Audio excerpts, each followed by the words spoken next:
మెదక్ జిల్లా పాపన్నపేట మండలం ఏడుపాయల వనదుర్గ భవానీ మాత ఆలయంలో శరన్నవరాత్రి ఉత్సవాలు అత్యంత ఘనంగా జరుగుతున్నాయి.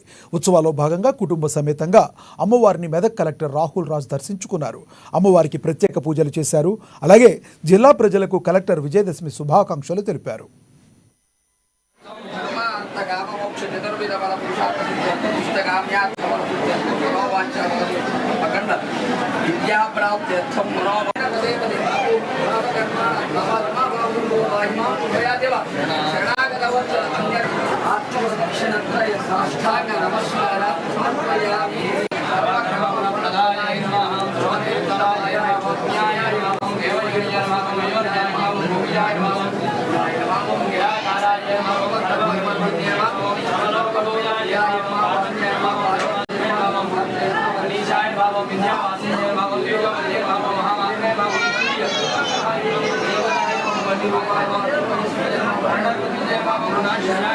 गुण मध्यमाय भावं गुण त्रैवर्तिताय भावं कर्म ज्ञान फलाय भावं कांताय भावं